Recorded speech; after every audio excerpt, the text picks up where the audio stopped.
This is Sky News at 6, the headlines. Accused of running a racist government, the Prime Minister under pressure as Labour makes its strongest criticism yet of the Windrush row. Theresa May's presided over racist legislation that has discriminated against a whole generation of people from the Commonwealth. Islamic State claims it was behind a suicide bomb attack on a Kabul voting centre which killed 57 people. A record-breaking London marathon for Sir Mo and the thousands battling the balmy British weather. A naked gunman shoots 4 dead in a Waffle House in Nashville, Tennessee. We report from the Democratic Republic of Congo, where park rangers risk their lives to protect the world's most endangered gorillas. The pollen bomb bringing hay fever misery after the joy of a heatwave. Very good afternoon to you. Theresa May has been personally accused of racism and leading an institutionally racist government in the strongest criticism yet of her handling of the Windrush scandal. We're speaking on Sky Sunday with Neil Patterson. Dawn Butler vowed that Mrs May won't be let off the hook. Meanwhile, her leader Jeremy Corbyn blamed the Prime Minister for ripping people's lives apart. With a row which overshadowed a meeting of the Commonwealth heads of government this week, shows no signs of abating, as our chief correspondent John Craig now reports. Home Secretaries past and present. Theresa May and Amber Rudd are both under fire over the Windrush scandal. John Craig, Sky News. Joins us now from Westminster. John, there's a lot of pressure building not only on the Prime Minister but also the Home Secretary Amber Rudd. Where do things go from here? Well, she will have a torrid time, that's the Home Secretary, when she faces MPs tomorrow. We've heard the anger, not just from frontbenchers like Mr Corbyn, Diane Abbott, John McDonnell's been talking about it today, at least, who's going to be taking most of the flak. John, thank you. Now, we've got a bit of breaking news to bring you, and this is from the Associated French Press. We're hearing that 11 migrants have died, 263 have been rescued off the Libyan coast. Of course, that's a very popular migration route where many migrants try and gain access to Europe. We'll bring you the very latest on that, of course, as and when we get it. Now, at least 57 people have been killed after a suicide bomber targeted a voter registration centre in the Afghan capital of Kabul. Islamic State says it carried out the attack, which also left more than 100 people injured. Our senior correspondent David Bowden has the latest. The suicide bomber arrived at the voter registration centre on foot, killed by a bomb hidden in an ambulance in January. David Bowden, Sky News. A number of Britons have been killed in a serious road crash in Saudi Arabia. The accident took place 30 miles north of the holy site Mecca, and the Foreign Office has said that it is supporting the families of those who've died and have been injured.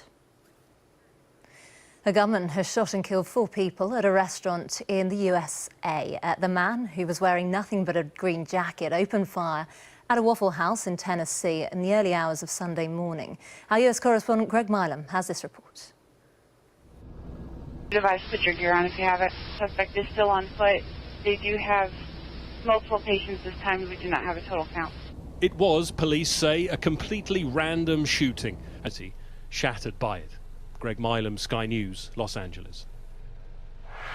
We've got a bit of an update for you on that, and these are the latest pictures in relation to that incident. As you can see, police have surrounded an apartment block in the hunt for the gunman. As Greg was saying in his report, 4 people were shot dead. That all happened in a restaurant in Nashville, in Tennessee. And this is the latest development. The police are carrying out their investigation. We understand that this is an apartment that has now been surrounded and presumably will now be searched for the attacker. We'll bring you the very latest on that, of course, as and when we get it. Park rangers known as jungle police are risking their lives in the Democratic Republic of Congo to save a critically endangered group of gorillas. Conflicts stretching over decades have seen a catastrophic collapse in the population of the world's largest primates, which are prey to poachers and militia groups. From the Kahuzi-Biega National Park in the DRC, our special correspondent Alex Crawford sent this report. Every day is a battle for the rangers. So while the surrounding communities struggle for survival, the gorilla does too. And the message that there are alternatives to slaughtering this animal is taking time. Time the Growers gorilla is running out of. Alex Crawford, Sky News in the Democratic Republic of Congo. Now, despite it being the hottest ever London Marathon today, with temperatures topping 23 degrees Celsius, Sir Mo Farah still managed to break a 33-year-old British record. But how did the tens of thousands of more ordinary runners fare in that brutal heat? Well, Sky's Emma Birchley was at the finish line to find out. As if the London Marathon isn't challenge enough, then came the sun. Emma Birchley, Sky News.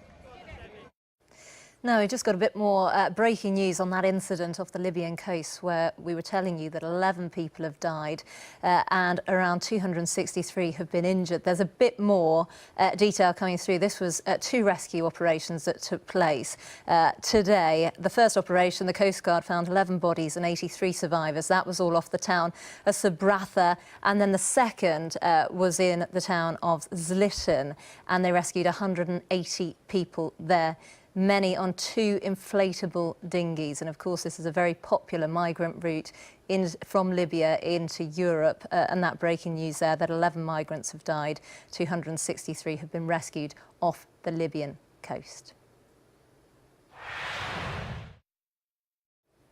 Welcome back. Let's cross over to the Sky Sports News Centre for an update. Yes, coming up in the sport at 2:15, it's... Now, scientists are warning of a hay fever epidemic due to the recent heat wave. The so-called pollen bomb is being caused by simultaneous releases from millions of birch, plane and oak trees across the UK. Sky's Olivia Kinsley has more. The flowers are flowering, the trees are blossoming. Welcome for some, but others can revel in it. Olivia Kinsley, Sky News. You're watching Sky News. Coming up, why there's a north-south divide for moths as well as humans. This is Sky News, the top stories this hour. The Prime Minister has been accused of presiding over institutionally racist policies as the Windrush scandal intensifies. At least 57 people have been killed and more than 100 injured by a suicide bomber who targeted a voter registration centre in the Afghan capital of Kabul.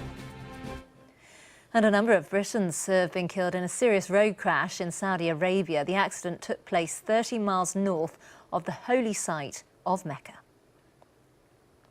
Now, the Health and Social Care Secretary has accused social media bosses of turning a blind eye to the harmful effects that their product has on young people. Jeremy Hunt says their failure to act is both morally wrong and unfair to parents. He's now given them just a week to set out what steps they're taking or else face the prospect of legislation forcing them to act. Dan Whitehead has this report. Socialising in the sunshine, but the companies fail to protect the millions of young people using its services every day. Dan Whitehead, Sky News. Well, I'm joined now from Islington by Vicky Shotbolt, the Chief Executive of Parent Zone, who's also on the UK Council of Child Internet Safety. Very good evening to you. What do you make of these threats from Jeremy Hunt? Good or bad thing? I think they're both, actually. I think they're a really good thing because I think we do need to continually challenge these companies to make sure that they're keeping their platforms safe. They should be safe, happy places for young people to enjoy. They shouldn't be places that are damaging their mental health. On the other hand, I also think it's a bad thing. I do think we do need to be careful that we don't continually demonise the space that young people love and get an awful lot from. So just talk us through, what are the main issues that we're seeing, the problems with social media that then obviously has an impact on lots of young people? I think the real challenge is that we haven't got the social norms around social media yet. It's become huge so quickly that we haven't adapted. So parents have found it difficult to know where to set boundaries, what's okay and what's not okay. And I think what the internet does is just amplify problems that have always been there. But now they're there, they come home with you, they are huge. We hear from children who are waking up to 1,000 WhatsApp messages in the morning. And these things are very, very difficult for children to cope with. I suppose on the flip side, though, there are so many positives as well. It's a great way for young people to communicate with each other. Lots of them are getting things like their news through Instagram, through Facebook, Twitter, that kind of site. So it's just, I suppose, trying to reach a balance. I'm afraid it is. I mean, it's boring because you hear it so many times, but actually it is true. Young people get loads of positive things. Most of them are going to end up having careers in technology. So we want them on there. We want them using technology and learning how to use it well and safely. So it's our job, and it's these companies' jobs, to make sure that it is a safe space for children. Now, the Conservative MP Liz Truss has previously said that she actually locks away her teenager's phone. Is that the answer? And for parents, what kind of advice can you give them? I think it is the answer for some people. I sleep with my phone under my pillow, so I have just as many difficulties putting it down as a young person does. And I think we have to remember that technology is really deeply compulsive. You know, it's very hard to turn off. So I think the best advice I could give to a parent is remember a child needs your help to put down their phone. It's not easy for them, and it's your job to make sure that you have the right boundaries in place.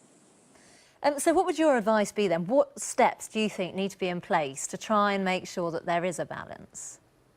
I think we need better research. I think we need to understand how much is okay and how much is starting to be a problem. I think parents need support. They need practical support. They need assistance to make sure that it's possible for them to get their children to stop gaming or get their children to put down their phones when it's time for them to put down their phones. But these things are difficult things to get right. And in the end, it comes down to parents and children talking to each other and providing the right sort of support to each other. OK, I appreciate your time. Thanks ever so much for speaking to us tonight. Well, let's bring you some more detail now on the news that a number of Britons have died in a bus crash in Saudi Arabia. A British travel company says that 4 Britons on pilgrimage have died in the accident. Hashim Travels said that the 4 were among 18 people on a bus travelling from Mecca to Medina on Saturday. Now, the travel company also says that the bus collided with a gasoline tanker truck. It says other people on the bus were treated for injuries, and the Foreign Office has called the collision near the town of Al-Khalz in western Saudi Arabia a serious road accident. It said in a statement that it is working to assist families of the people killed and injured. And of course, we'll bring you the very latest on that as we get it throughout the evening. Now, believe it or not, there is apparently a north-south divide for moths as well as humans. That's according to English Heritage, which asked members of the public to monitor clothes that moths and promptly found that there were 7 times as many as in London and the South East as in the East Midlands. Katerina Vitozzi explains how the findings might help the charity protect its historic carpets, curtains and clothing. This is where the problem starts. Katerina Vitozzi, Sky News. You're watching Sky News. Coming up, we'll be showing you... Welcome back. Time now for a check on the sports. This programme is brought to you by Vitality. Getting active with the family brings its own rewards. 6 Dalmatians? What happened to the other 95? Thanks very much indeed. Chelsea will face Manchester United in the FA Cup final. There's more Premier League reaction now over on Sky Sports News. We're back with Sportsline at 7:30. We'll see you then. And that's the end of the show. I'm off for a biscuit. Anyone fancy? Now, it's been a beautiful weekend. Let's see if that weather's set to continue. From the clear blue sky of a Doha morning to the fresh autumn breeze in the city of love. Now, the coming week will bring a change to cooler, unsettled conditions, I'm afraid, more typical of the British springtime. This evening, it will be mostly fine through southern parts of England and Wales, although there is still a chance of seeing a thundery shower over parts of East Anglia and the southeast. Showers in the north and the west will drift eastwards overnight as cloud increases from the west and rain spreads into Western Ireland. With temperatures in single figures, it'll be a much more comfortable night than recent nights. Central, southern and southeastern England, along with eastern counties, will have a largely bright start to Monday morning, but cloud will increase over time, I'm afraid. Showers in the north will die away as the rain over Ireland pushes towards the UK mainland, and this weakening feature will pop up over the hills and coasts of the west, while southeastern-most counties and the southeast will remain dry and bright until late in the day. Looking ahead to Tuesday then, it'll be mostly cloudy with further rain spreading from the west. Scotland will be brighter with a few showers. The weather, sponsored by Qatar Airways.